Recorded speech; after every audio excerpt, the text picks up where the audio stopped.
नमस्कार, मैं हूं श्वेता झा और आप देख रहे हैं जीएनटी स्पेशल। जात पात का भेद मिटाने के मकसद से निकली बाबा बागेश्वर की एकता यात्रा का आज 8वां दिन है। 160 किलोमीटर लंबी इस यात्रा में हजारों भक्त पंडित धीरेन्द्र कृष्ण शास्त्री के साथ पैदल चल रहे हैं। जैसे जैसे पदयात्रा अपने आखिरी पड़ाव की तरफ बढ़ रही है, भक्तों का सैलाब भी बढ़ता जा रहा है। काफिले में बाबा के साथ चलने वाले भक्तों के रहने और खाने का पूरा इंतजाम किया गया है।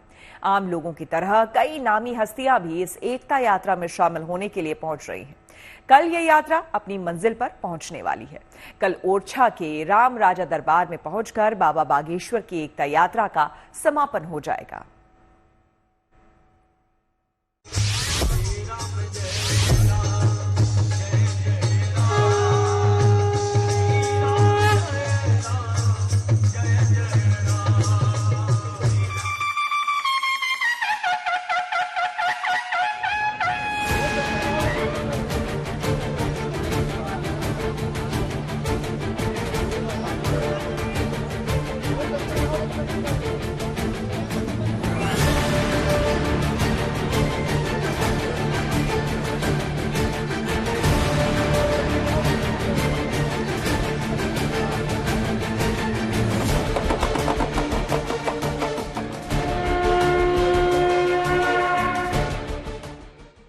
दिलों में भेदभाव दूर करने का संकल्प और आंखों में सनातन एकता का सपना लिए ये भक्त अपने अगले पड़ाव की तरफ निकल पड़े हैं।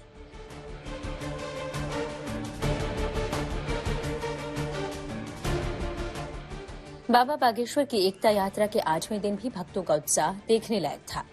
समाज से जात पात के भेदभाव और छुआछूत को मिटाने के मकसद से चल रही एकता यात्रा जैसे जैसे मंजिल के नजदीक पहुंच रही है, आस्था, भक्ति, उमंग के रंग गाढ़े हो रहे हैं।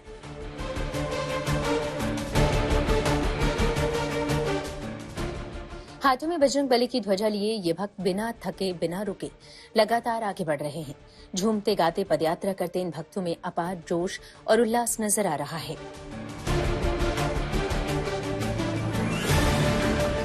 इस पूरी यात्रा में अगर देखा जाए तो अब तक कुल 140 किलोमीटर का सफर जो है वो तय हो चुका है। आप चाहे दूसरी तरफ भी अगर हम देखें आपको तो तस्वीरों में दिखाते हैं कि कैसे ये यात्रा में अभी भी आपको बड़ी संख्या में लोग दिख जाएंगे जो इस यात्रा के साथ लगातार चल रहे हैं, इस पदयात्रा में शामिल होकर के लगातार चल रहे हैं। सामने जो तस्वीर आप देख रहे हैं वो निवाड़ी की है, वहां से ये यात्रा अब आगे ओरछा के लिए शुरू हो चुकी है और ये तमाम लोग हाथों में भगवा झंडे लिए पहले दिन से इस यात्रा के साथ शामिल है। हम इन्हीं लोगों से जानते हैं कि क्या अब तक का इनका अनुभव रहा है इस यात्रा का। ये बताइए कि 8 दिन अब हो गए हैं, इस पूरी यात्रा का अनुभव कैसा रहा है आप सब तमाम लोगों का इस यात्रा को लेकर के? बहुत ही शानदार अनुभव रहा है। जो जहाँ तक हमको लग रहा है इतनी भीड़ मतलब जो महाराज जी के साथ चल रही है, कहीं ना कहीं जो हिंदुत्व को इकट्ठा करने के लिए हिंदू इकट्ठे हुए हैं और कहीं ना कहीं हमारा हिंदू राष्ट्र बन के रहेगा। आप बताएं कहाँ से हैं आप? सर मैं कानपुर से हूँ। कानपुर से आप हैं, तो आपको कब लगा कि इस यात्रा में शामिल होना चाहिए और क्यों? सर होना चाहिए, सब लोगों को होना चाहिए इसमें सर। ईसाई, बौद्ध धर्म, इन सब लोगों को होना चाहिए क्योंकि सब धर्म तो हमारा हिंदू है ना। तो उन लोगों से हाथ जोड़कर विनती है जो बौद्ध धर्म में कि हमारा हिंदू धर्म है, हम लोगों को साथ में चलना चाहिए। जाति पात को मिटाना, भेदभाव सब मिटा दो। अब ये 8वें दिन पे तमाम लोग जो हैं जय श्री राम के नारों के साथ जो है आगे बढ़ते जा रहे हैं इस पूरी यात्रा में और ये साफ तौर पे बता रहा है कि कैसे 8वें दिन भी बिना थके ये तमाम लोग अपने इस सफर को पूरा कर रहे हैं और अब अंतिम 2 दिन शेष रह गए हैं इस यात्रा के, क्योंकि आज 15 किलोमीटर का सफर तय करके ये यात्रा पहुंचेगी ओरछा तिराहे पे और कल सुबह ओरछा तिराहे से शुरू होकर के यात्रा 8 किलोमीटर का सफर तय करके राम राजा मंदिर जो है ओरछा में वहां जाकर समाप्त हो जाएगी। 21 नवंबर को बागेश्वर धाम से शुरू हुई ये यात्रा अब तक करीब 150 किलोमीटर का सफर पूरा कर चुकी है। 21 नवंबर को बागेश्वर धाम से शुरुआत के बाद अब तक पेप्टिक टाउन, नौगांव, देवरी बंधा, मऊरानीपुर, घुघसी और निवाड़ी होते हुए बाबा बागेश्वर का काफिला आज ओरछा के तिगड्डा में पड़ाव डालने वाला। यहां से 29 नवंबर यानी सुबह ओरछा के रामराज मंदिर पहुंचकर एकता यात्रा समाप्त होगी। इसी मंदिर में श्री राम की पूजा अर्चना के साथ एकता यात्रा का संकल्प पूरा होगा। आज एकता यात्रा में लगभग 15 किलोमीटर का सफर तय करने का कार्यक्रम था। चूंकि अगले पड़ाव तक दूरी ज्यादा नहीं थी, सो आज रास्ते में कई जगह रुककर विश्राम किया गया।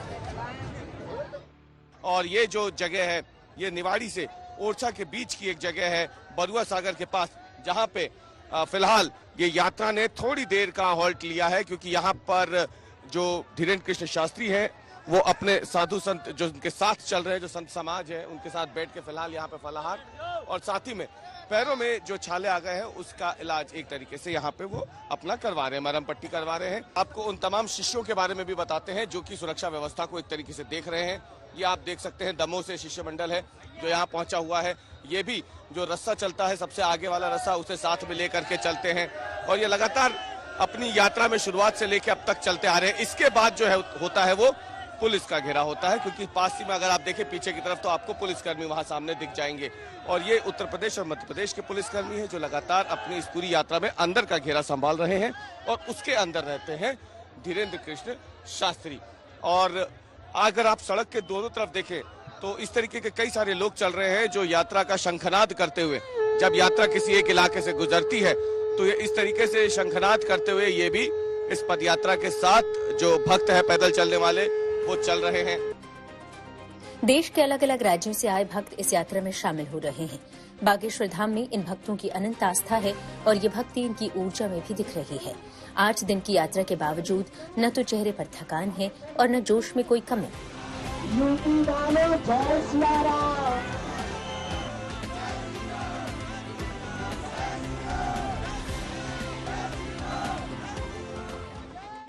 भक्तों के साथ साथ साधु संत और नेता भी इस यात्रा का हिस्सा बन रहे हैं। 8वें दिन हथेश धाम के महंत और जयपुर की हवा महल सीट से बीजेपी विधायक बालमुकुंद आचार्य भी एकता यात्रा में शामिल होने पहुंचे। बालमुकुंद जी, कितना जरूरी इस तरीके की यात्राएं आपको लगता है देश में जिसकी जरूरत है? आप राजस्थान से यहाँ समर्थन देने पहुंचे हैं, आप साथ में भी चले। सर्वप्रथम तो मैं जो आज लाखों की संख्या में यहाँ सनातनी धर्म यात्रा में शामिल हुए हैं, मैं उनको प्रणाम करता हूँ। पूज्य बागेश्वर सरकार के पावन सानिध्य में आज बागेश्वर से लेकर और ओरछा धाम तक जो 8वां दिवस की यात्रा है, लोगों का जोश प्रतिदिन बढ़ता जा रहा है और पूरे देश में और जहाँ भी विश्व में सनातनी रहते हैं उनमें एक अलग ऊर्जा प्रवाह हो रही है। बाबा बागेश्वर की इस यात्रा में अब तक कई नामी चेहरे शामिल हो चुके हैं। कल बीजेपी सांसद और गायक मनोज तिवारी भी एकता यात्रा में शामिल हुए थे। ये यात्रा इस समय विश्व के सनातनियों की सबसे बड़ी यात्रा हो गई है, जिसमें सिर्फ प्रेम बांटा जा रहा है, जिसमें सिर्फ एकता की बात हो रही है। किसी से कोई नफरत नहीं है, सिर्फ और सिर्फ सनातन की जय है। पंडित धीरेन्द्र शास्त्री की इस यात्रा का मकसद समाज में फैले भेदभाव, छुआछूत, अगड़े और पिछड़े का फर्क मिटाने के लिए लोगों को जागरूक करना है। लेकिन धीरेन्द्र शास्त्री इन 9 दिन की यात्रा के बाद ही रुकने वाले नहीं हैं, बल्कि वो देश के दूसरे हिस्सों तक इस यात्रा को लेकर जाना चाहते हैं। इस भीड़ को देख करके उन्हें अब अगली यात्रा की तैयारी का जोश और जुनून जो है वो जरूर मिल गया है, इसकी प्रेरणा मिल गई है उन्हें और इसलिए उन्होंने कहा कि भले ये यात्रा 29 नवंबर को समाप्त हो जाएगी, लेकिन इतनी बड़ी भीड़ जो उनके साथ जुड़ी है, उन्हें अब इस बात का एहसास है कि ये भीड़ उनके साथ आगे भी जुड़ने वाली है और इसीलिए उन्होंने साफ कर दिया है कि इस यात्रा के साथ उन्होंने जन जागरूकता शुरू कर दी है, जन जागरूकता फैला दी है और अब जो है वो अगली यात्रा में इससे ज्यादा भीड़ लेकर के आएंगे। इसके साथ ही उन्होंने ये भी साफ कर दिया कि वो यात्रा मध्य प्रदेश में नहीं बल्कि मध्य प्रदेश के बाहर होगी, जो कि 2025 में साल 2025 में निकलेगी। पदयात्रा जहां जहां से गुजर रही है, पूरे रास्ते पदयात्रा में शामिल हुए लोगों का जगह जगह स्वागत हो रहा है।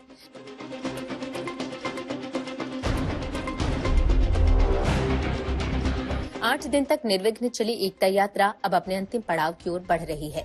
इस पदयात्रा को अब तक मिले समर्थन से धीरेन्द्र कृष्ण शास्त्री भी बहुत उत्साहित हैं और इस यात्रा के जरिए वो समाज से भेदभाव मिटाकर एकजुट रहने की अपील कर रहे हैं। ओरछा से रवीश पाल सिंह के साथ bureau report, good news today.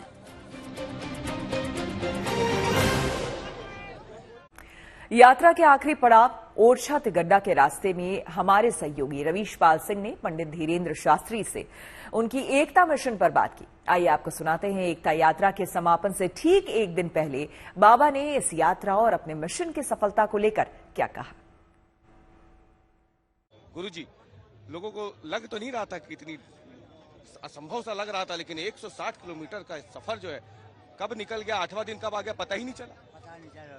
भगवान की कृपा है, बालाजी की दया है और संघर्ष तो हुआ है, द्वंद्व तो आए हैं, हर चीजों को सबने पार किया है कुछ इस देश के कट्टर जगे हुए हिंदू थे जिन्होंने एक नई अलग जगाई है, सड़कों पर निकले हैं, कायरता और डरपोकपना को छोड़ करके वो निकले हैं, उससे कुछ नया इतिहास रचा जा रहा है, लिखा जा रहा है, ये स्वागत योग्य है। अलग जगाने की आपने बात की गुरुजी, आप ही की यात्रा के बीच में एक खबर निकल के आ रही है, अजमेर दरगाह जो है उसे लेकर के एक याचिका लगाई गई है और दावा किया गया है कि वो वहां पे एक मंदिर है और ये याचिका कोर्ट ने स्वीकार कर ली है। ये आप ही की यात्रा के बीच में हुआ है।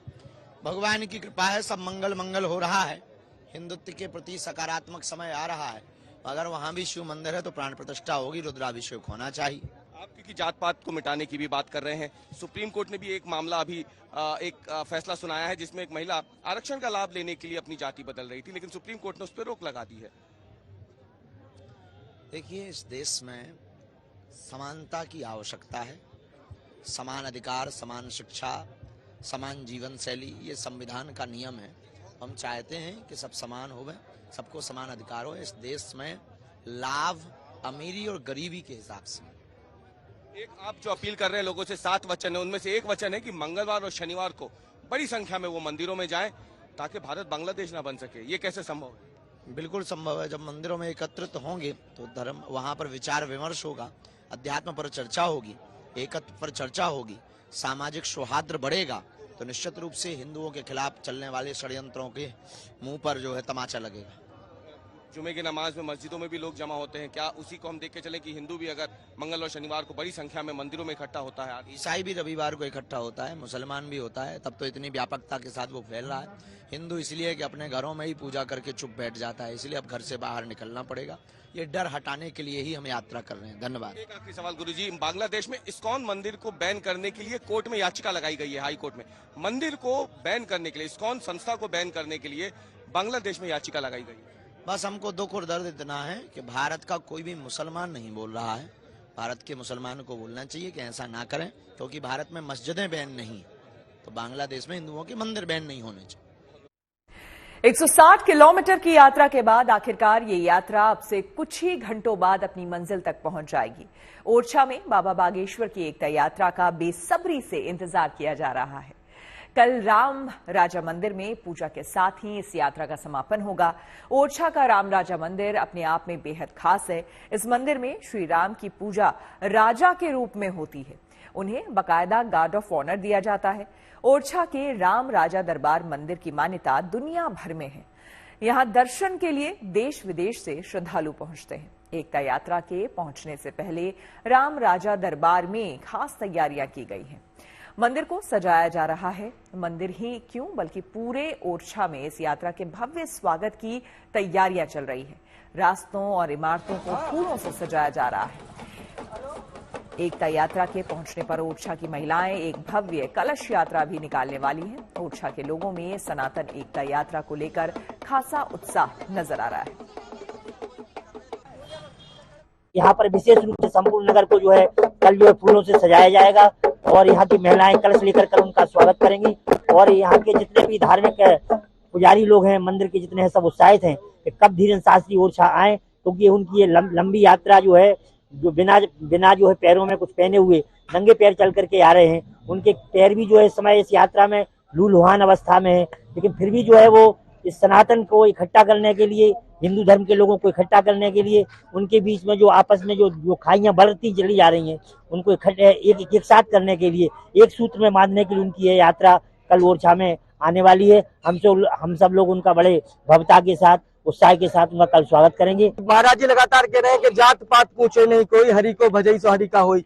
हो पाएगा उनका ये सपना साकार? क्यों नहीं हो सकता है। धीरेन्द्र शास्त्री हैं, सनातन धर्म के जो व्यवस्थापक हैं, वो एक जाति भेद इसको सब दूर करके सनातन धर्म, एकजुट हिंदुत्व को जोड़ने का काम कर रहे हैं। जो अलग पंडित धीरेन्द्र शास्त्री जी महाराज ने जगाया है, हमें ऐसा लगता है कि अब हिंदू एक होगा। आइए आपको सीधे लिए चलते हैं ओरछा, जहां से हमारे संवाददाता रवीश पाल सिंह हमारे साथ जुड़े हैं। रवीश, बाबा की यात्रा का आज 8वां दिन और इस वक्त जहां पर आप मौजूद हैं वहीं पर कल ये यात्रा पहुंचेगी और उसका समापन होना है। ऐसे में सबसे पहले तो ये बताइए कि ओरछा में कितनी रौनक और कितनी तैयारियां हो रही है। हमने सुना कि न सिर्फ मंदिर में बल्कि शहर में भी बहुत तैयारी हो रही है। जी बिल्कुल श्वेता, सही है, क्योंकि जो एक ओरछा शहर है, छोटा सा ही शहर है, करीब 5 से 6 हजार लोगों की आबादी है इस शहर की। और मुख्य रूप से जो राम राजा दरबार है यहाँ पे, वही सबसे ज्यादा प्रमुख एक आकर्षण का केंद्र है। अब क्योंकि ये जो पूरी यात्रा है ये शुरू हो रही है बागेश्वर धाम से ओरछा धाम तक की यात्रा। कहा यह जाता है बागेश्वर धाम के जो हनुमान है, बालाजी हनुमान है, उनका मिलन कल ओरछा के राम राजा दरबार में प्रभु श्री राम से होने वाला है। तो ये वही यात्रा है। तो ऐसे में जाहिर सी बात है, जब राम के सबसे बड़े भक्त यहाँ पे खुद आ रहे हैं हनुमान, तो जाहिर सी बात है ओरछा में उसको लेकर तैयारियां अद्वितीय देखने को मिल रही है। मंदिर में तो जो इंतजाम होते हैं वो तो है ही, लेकिन इसके साथ ही ओरछा शहर के भीतर भी अलग अलग तरीके की तैयारियां हो रही है। पूरे ओरछा शहर में करीब 50 से ज्यादा स्वागत मंच बनाए जा रहे हैं। ओरछा तिराहे से जब ये यात्रा शुरू होगी, तो ये जहां पे मैं इस वक्त मौजूद हूं, ओरछा शहर में ओरछा धाम राम राजा सरकार का, यहां तक पहुंचेगी। इस दौरान करीब 50 से ज्यादा मंच सजाए गए हैं जहां से इस यात्रा का स्वागत होगा।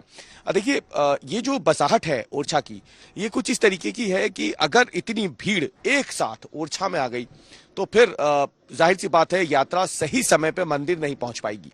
मंदिर का जो समय होता है श्वेता, मैं आपको बता दूं, यहाँ पे राम राजा दरबार में वो होता है सुबह 9 बजे से लेके दोपहर के 1 बजे तक। उसके बाद मंदिर के पट बंद हो जाते हैं, फिर वो सीधे शाम को खुलते हैं 7 बजे से लेके रात के 9:30 बजे तक। तो ऐसे में कार्यक्रम अगर रोज के समय पे शुरू होता 10 बजे करीब, जैसे यात्रा रोज शुरू होती है, क्योंकि कल 8 ही किलोमीटर का सफर है, अगर वो तब शुरू होता तो स्वाभाविक सी बात है भीड़ इतनी ज्यादा है कि ओरछा की जो तंग गलियां हैं उसे मंदिर पहुंचने में लंबा समय लग जाता। इसीलिए अभी जो जानकारी आई है, ताजा जानकारी, वो ये कि करीब 6 बजे अब सुबह ये यात्रा कल शुरू हो जाएगी और 11 बजे के आसपास धीरेन्द्र कृष्ण शास्त्री ओरछा में यहीं पे राम राजा दरबार में पहुंच करके प्रभु श्री राम के दर्शनों का लाभ लेंगे। आप हमें दिखा भी रहे हैं, बैकग्राउंड में भी वो नजर आ रहा है। तो हम साथ ही ये जानना चाहेंगे आपसे रवीश कि कल जिस तरह से आपने बताया कि 50 अलग अलग जगह जो है वो मंच लगने वाले हैं, भव्य तैयारियां होंगी, पुष्प वर्षा एक तरह से होगी जब ये यात्रा वहां पर पहुंचेगी। ऐसे में बताइए, जब राम राजा दरबार में राम भक्त हनुमान एक तरीके से वहां पहुंचेंगे और मिलन होगा प्रभु से उनके दास का, तो वहां पर कार्यक्रम कैसा रहने वाला है? क्या पूजा विशेष तरीके से वहां पर की जाएगी? किस तरह का कार्यक्रम मंदिर के अंदर? देखिए, आपको बताएं कि कोई विशेष पूजा तो नहीं होगी, लेकिन हाँ इतना जरूर है क्योंकि एक बड़ा कार्यक्रम है, उसका समापन यहाँ पे हो रहा है, तो एक विशेष प्रोटोकॉल के तहत जरूर यहाँ पे कुछ खास लोगों को ही मंदिर के अंदर ले जाया जाएगा। बाकी सभी लोगों का प्रवेश उस समय मंदिर में प्रतिबंधित रहेगा। और क्योंकि देखिए, जब आप ओरछा की बात करते हैं, राम राजा दरबार की बात करते हैं, तो यहाँ के राजा हैं प्रभु श्री राम। वो अयोध्या में बाल रूप में उनका जन्म हुआ प्रभु श्री राम का, लेकिन ओरछा ये उनकी वो नगरी मानी जाती है जहां पे वो राम राजा के रूप में पूजे जाते हैं। यहाँ इकलौता ऐसा मंदिर है पूरे विश्व में, ये इकलौता ऐसा मंदिर है जहां पे प्रभु श्री राम को आज की तारीख में भी पुलिस की 1-4 की गार्ड सलामी देती है जब उसके पट खुलते हैं और जब पट बंद होते हैं।